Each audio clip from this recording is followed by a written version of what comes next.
Vandeham Sri Guru Sri Juta Padakamalam Sri Gurun.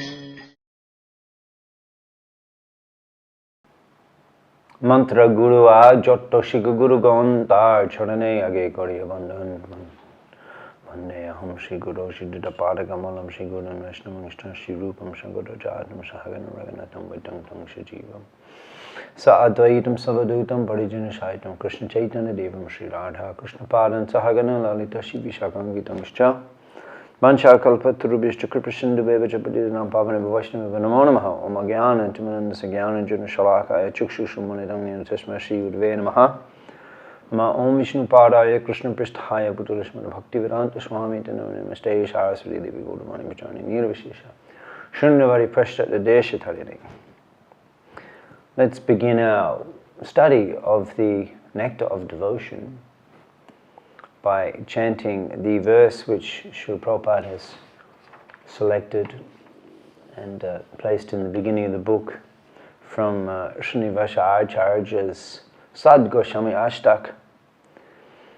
Nana Shastra Vicharanaka Nipuno Shaddharma Sangstapako Lokanam Hitakarino Chibumane Manyo Sharanyakaro Radha Krishna Paradavina Bhajananande Namataliko Vandarupashanatano Riguyugo Shijiva Gopalako. I offer my respectful obeisances unto the six Goswamis, namely Srila Sanatana Goswami, Srila Rupa Goswami, Srila Raghunath Bhatta Goswami, Srila Raghunath Das Goswami, Srila Jiva Goswami, and Srila Gopal Bhatta Goswami, who are very expert in scrutinizingly studying all the revealed scriptures with the aim of establishing eternal religious principles for the benefit of all human beings. Thus they are honored all over the three worlds, and they are worth taking shelter of because they are absorbed in the mood of the gopis and are engaged in the transcendental loving service of Radha and Krishna. In 1974 I was lecturing on this verse, in 1974 I was lecturing on Srimad Bhagavatam. Srila Prabhupada quoted this verse. They wrote so many books just to establish what is real religion. Shangstapako means to, stapan means to establish, and shangstapan means to thoroughly establish, to irrevocably establish.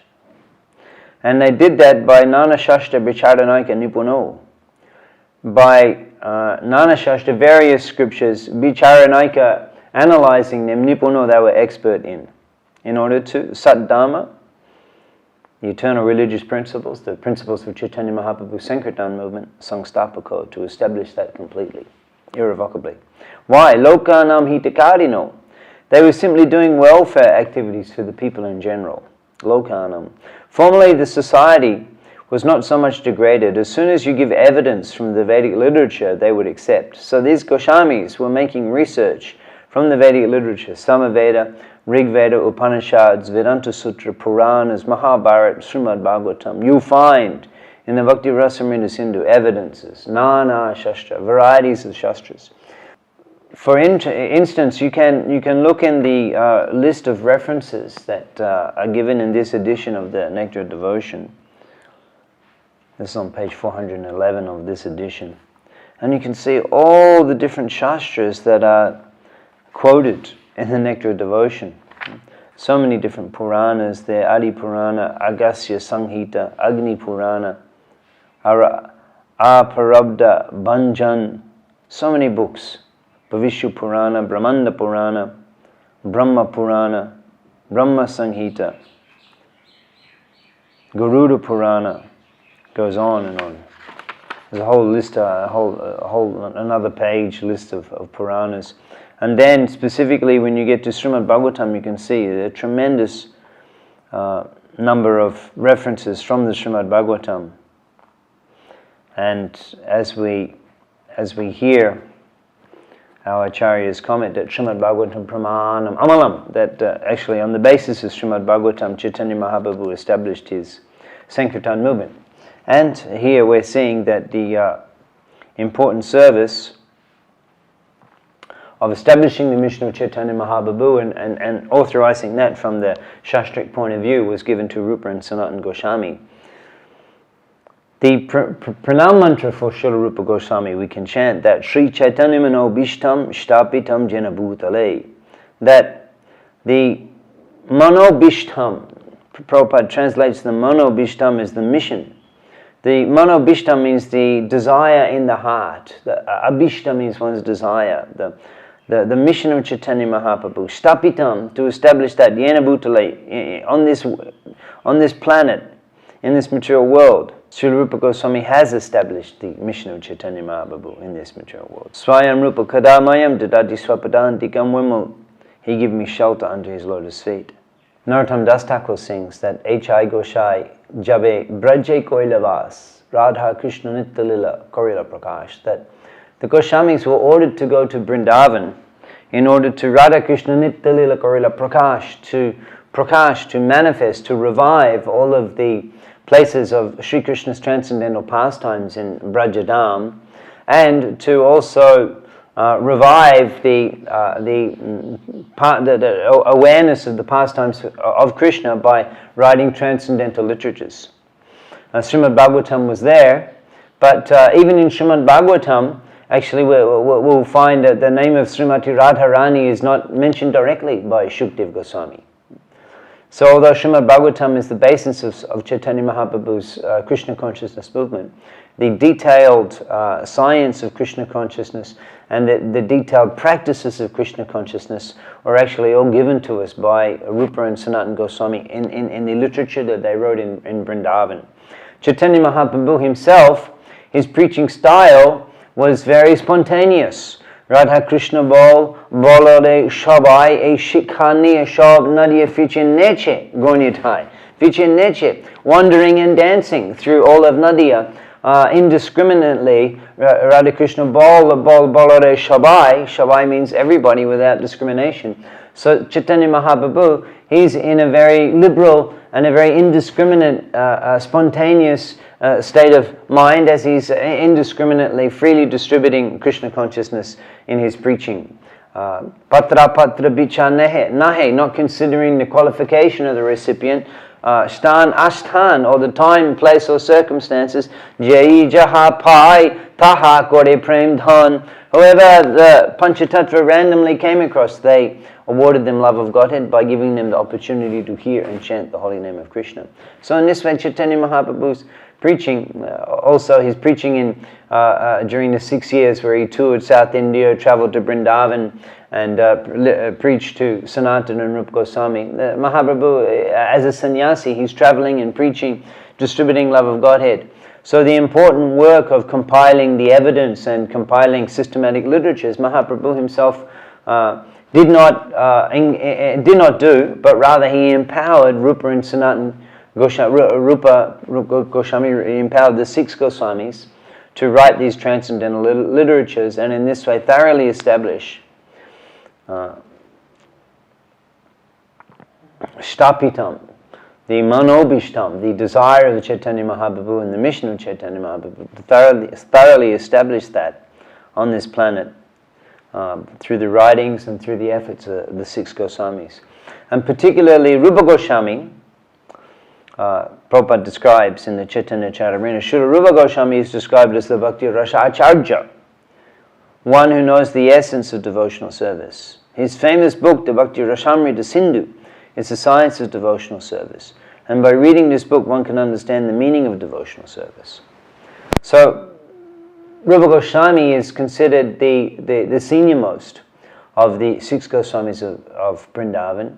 He was the first amongst the Goswamis to receive the direct instructions of Chaitanya Mahaprabhu as he was met with Chaitanya Mahaprabhu in Prayag Tirtha on the bank of Mahaganga, and for 10 days Chaitanya Mahaprabhu instructed Rupa Goswami in the Rupa Shikha. In this way, Rupa Goswami is considered the Rasa Acharya, the Acharya of all the rasas of loving Krishna, the different flavors and mellows of loving Krishna.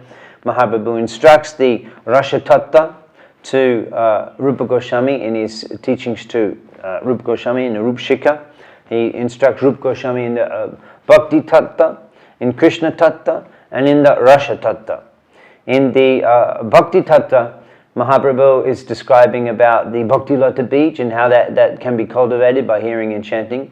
And Krishna Tattva, Mahaprabhu extensively explains all, particularly to Sanatana Goswami, all of the different incarnations and the different techniques of bhakti, of sadhana practice. And Rasa Tattva, Mahaprabhu explains to Srila Rupa Goswami the different mellows of loving Godhead and the 5 principal rasas and the 7 secondary rasas, etc. And this way, because he was directly instructed by Chaitanya Mahaprabhu in the Rasa Tattva, the science of loving God, he's described as the Rasacharya. Srila Rupa Goswami was the exact replica of Sri Chaitanya Mahaprabhu, and he was very, very dear to the Lord, being the embodiment of Sri Chaitanya Mahaprabhu's ecstatic love. That's Prem Swarup. And in the Gaura Ganadesh Dipika, Srila Rupa Goswami is described to be the gopi named Sri Rupa Manjari. Bhakti Rasamrita Sindhu is the most celebrated book by Srila Rupa Goswami. Thus, Srila Prabhupada mentions in the second page of the preface that we are generally therefore known as Rupanugas, or followers of Srila Rupa Goswami, and that the present Krishna consciousness movement is based on the authority of Srila Rupa Goswami. After discussing the importance of the 6 Goswamis, and particularly Srila Rupa Goswami, Srila Prabhupada in the preface now begins to explain the title of the book, The Nectar of Devotion, and how he has derived the title from Srila Rupa Goswami's Sanskrit work, the Bhakti Rasa Amrita Sindhu. So if we take a look at the title of the Bhakti Rasa Amrita Sindhu, Bhakti, it's a devotion, Rasa, mellow or juice, the Amrit, eternal and nectar, and the Sindhu, the ocean. So Prabhupada comments that nectar of devotion, we have shortcut the translation, nectar of devotion. Rupa Goswami's purpose is to present the ocean of Bhakti Ras, the Ras Amrita Sindhu, the juice. It's just like an ocean. The ocean has limitation, but that ocean is unlimited. Prabhupada's lecturing on the nectar of devotion in 1972, and he's commenting that Chaitanya Mahaprabhu compared bhakti to a great ocean when he was speaking before Rupa Goswami. He said that it's just like an ocean. So I'll take a drop of it, and you taste it, and you'll understand what is this ocean. Chaitanya Mahaprabhu just described just a small portion of the Bhakti Rasamrita Sindhu. Bhakti devotional service, therefore, is rasa, taste, and the taste is amrit, it is eternal. So we can just imagine what is the Bhakti Rasa Amrita Sindhu. The Bhakti Rasa Amrit Sindhu, the Sindhu, the ocean of the nectar, the Bhakti Rash of the flavor, Amrit, Bhakti Rasa Amrita, the nectarian flavor, which is like an ocean of loving Krishna. And that ocean is so deep and so vast that Mahaprabhu in the Rup Shikha, he says, I will describe to you just one drop of that ocean. And one drop of the ocean, from one drop of the ocean, Rupa Goswami has produced such a detailed and elaborate, such an enriched exposition on the science of loving Godhead. What a treasure, the nectar of devotion. Prabhupada has given us now the nectar of devotion.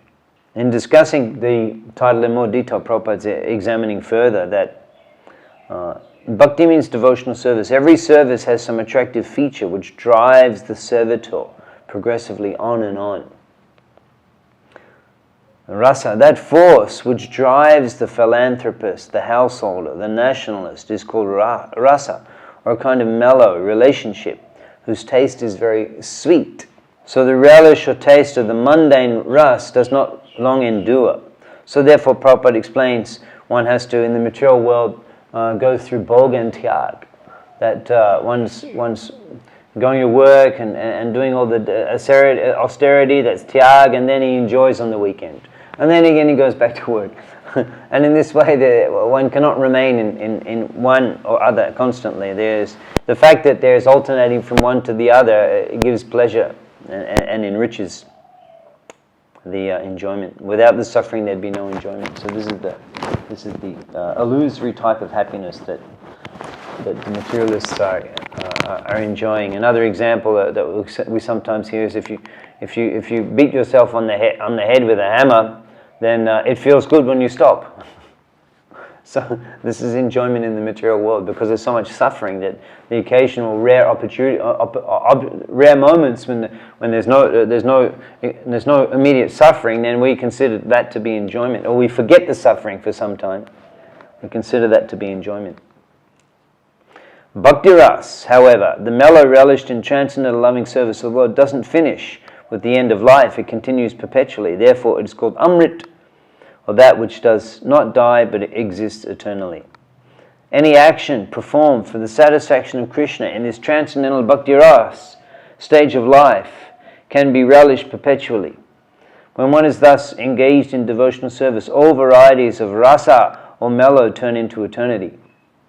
Because Prabhupada's words here are they're very profound. And simply Prabhupada is alluding to the fact that Neha Bikramana Sosti Prattavayana Vijate, that the activities that we perform in the devotional service of Krishna, these are transcendental activities that are eternally credited in our transcendental spiritual account, and in this way relish perpetually. They can be relished perpetually. The result, the prem phal, the fruit of practicing Krishna consciousness, the fruit of love of Godhead, can be relished perpetually. So after discussing the title Bhakti Rasamrita Sindhu, in the preface, Srila Prabhupada begins to describe his reasons for compiling the Nectar Devotion. So some of those reasons we can examine and discuss. The loving propensity is not satisfied even by loving all human society. That loving propensity remains imperfectly fulfilled until we know who is the Supreme Beloved. Our love can be fully satisfied only when it is reposed in Krishna. This theme is the sum and substance of the Nectar Devotion, which teaches us how to love Krishna in 5 transcendental mellows. We have failed to create peace and harmony in human society, even by such great attempts as the United Nations, because we do not know the right method. The method is very simple, but one has to understand it with a cool head.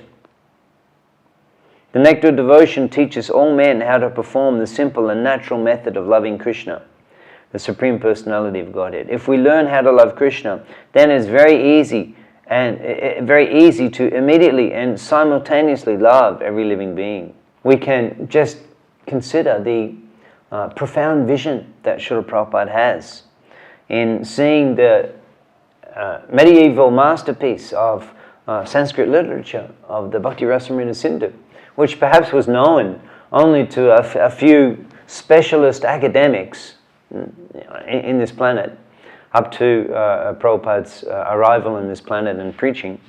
And now Prabhupada has brought this sublime treatise on the science of loving God, as written by the most intimate eternal associate of Sri Hari, Srila Rupa Goswami.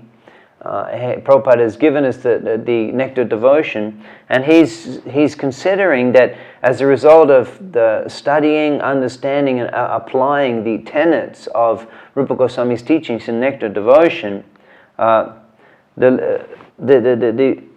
people on this planet can actually begin to learn to love everyone in such a revolutionary way that it would fulfill the objective of great efforts such as the United Nations. Such a vision that Srila Prabhupada has.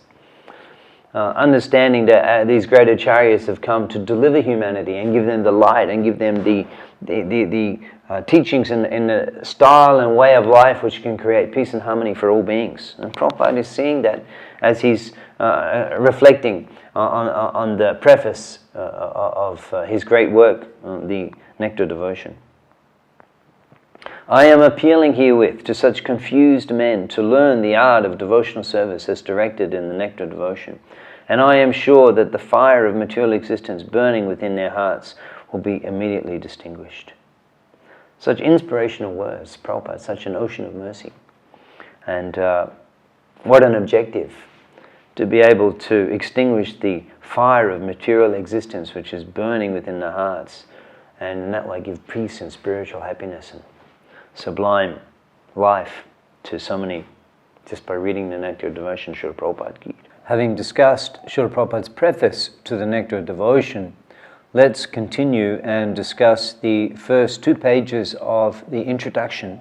Srila Prabhupada writes, invoking auspiciousness.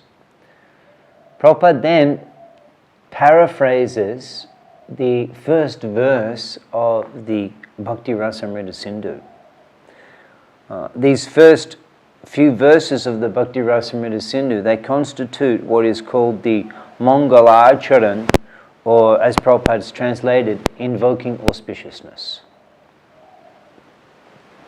The Mangalarchanam, it involves 3 different aspects, or it includes 3 different aspects.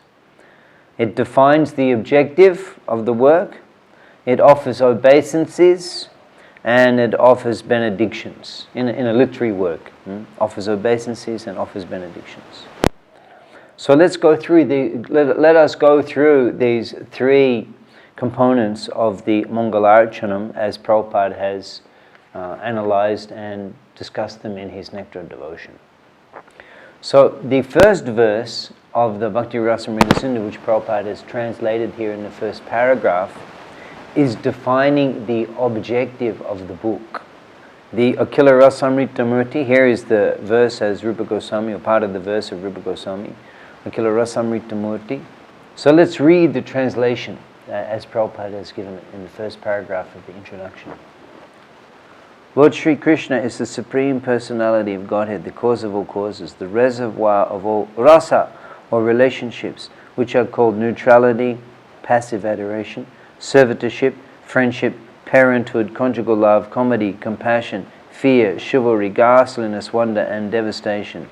He is the supreme attractive form, and by his universal and transcendental attractive features, he has captivated all the gopis, headed by Taraka, Palika, Sham, Lalita, and ultimately Srimati Radharani.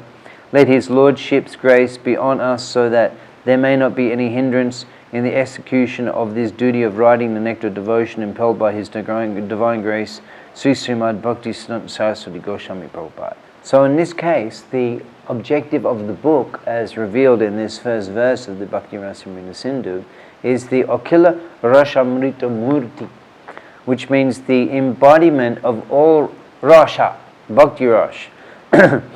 And as we will discover and as we understand from the teachings of Srila Prabhupada, that it is only in Vrindavan where these different 5 Mukhya Ras and 7 Guna Ras are actually found to be demonstrated, and particularly the higher rasas of fraternity and parentalhood and conjugal rasa are only experienced and witnessed in Vrindavan Dham. So in that way, the verse is referring to the Akila Rasamrita Murti, the embodiment of all rasas, which means Krishna in Vrindavan.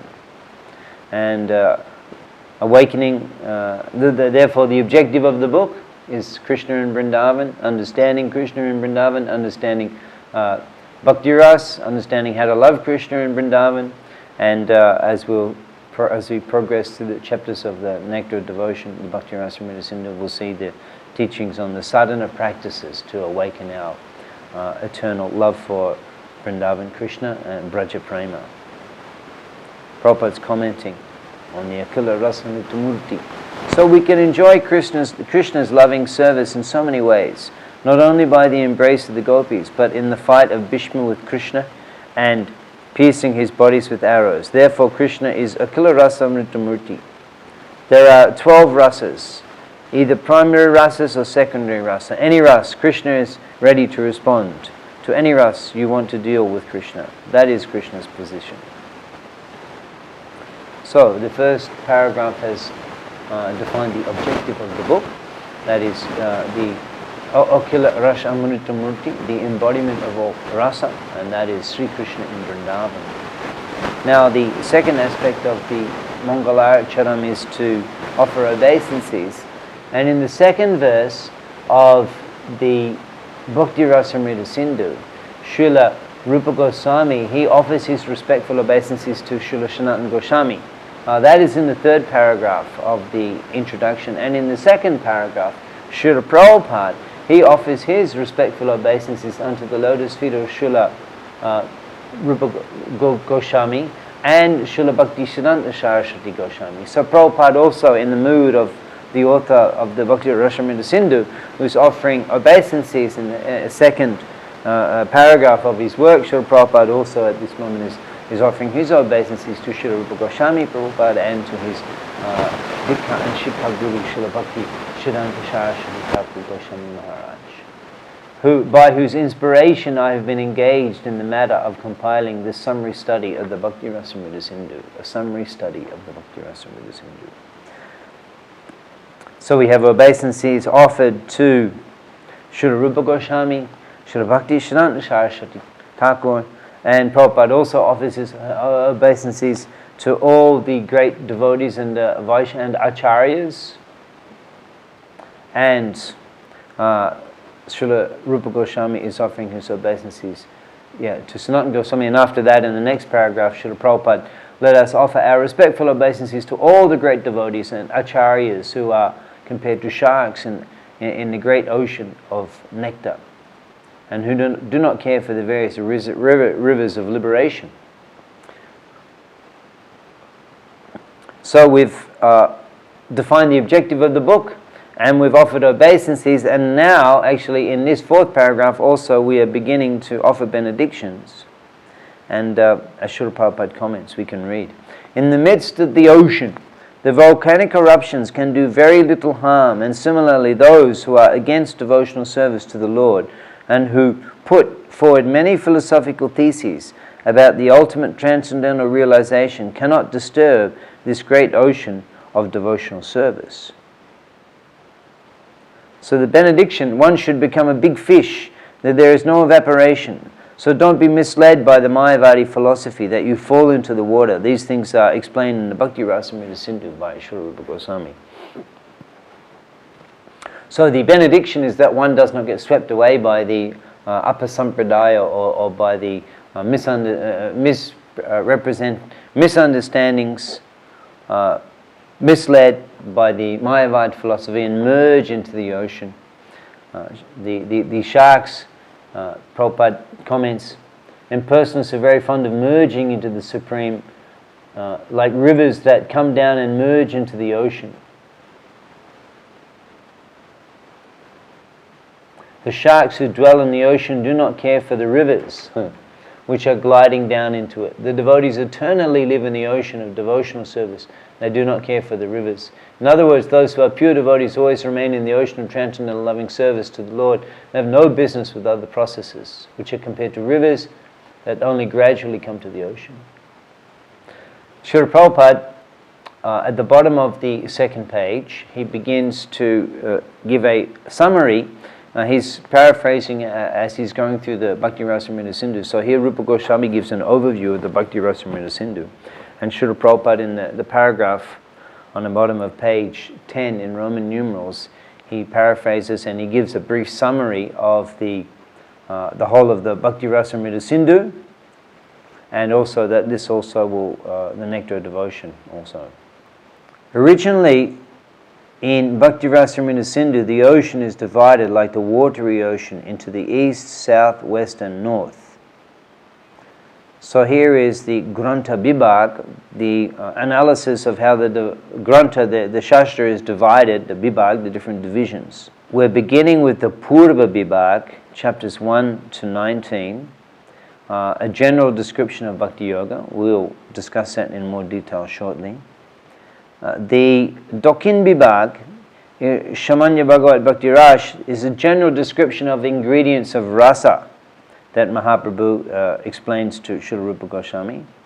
And then chapters 35 to 45, the Mukti Bhakti Ras means the descriptions of that's Paschim Vibhag, is the primary rasas, the 5 primary relationships that one can love Krishna in, and the Uttara Vibhag, the final division of the ocean, Gauna Bhakta Ras, is a description and explanation of the supplementary secondary 7 rasas that one can experience in loving Krishna.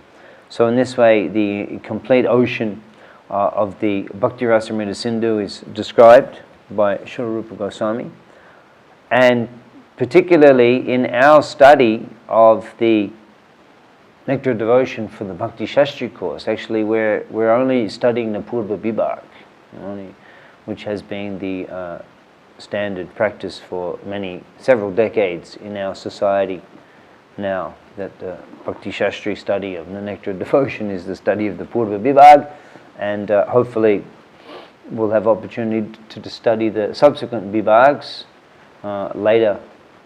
Prabhupada's commenting, in the first part there are 4 waves, the first being a general description of devotional service, the second concern the regulative principles executing devotional service, the third, devotional service in ecstasy, and then the fourth, ultimate goal, love of Godhead. So within each division of the ocean, we're currently going to be studying the Purva Vibhag, the eastern division. Within each division there's different waves. So in the eastern division there are 4 waves, and Prabhupada explained those in that paragraph, and here they are. That the introduction and chapter 1, which we'll be looking at in the next lesson, concerning Shamanya Bhakti, in other words, a general description of devotional service. Chapters 2 to 16 are describing Sadhana Bhakti, which includes Vaidhi and Raganuga Sadhana, the general practices of awakening love of God. And chapters 17 and 18 are describing love of God, Bhava Bhakti, and chapter 19, full love of God, Prema Bhakti. So we'll be studying these sections of the Bhakti Rasamrita Sindhu and the Nectar Devotion in the Bhakti Shastri course. Let's conclude our opening lesson with this comment from Srila Prabhupada. That should be the attitude of all preachers of the Krishna consciousness movement, following in the footsteps of Srila Rupa Goswami. We should never think of ourselves as great preachers, but should always consider that we are simply instruments to the previous acharyas, and simply by following in their footsteps, we may be able to do something for the benefit of suffering humanity. Srila Prabhupada ki.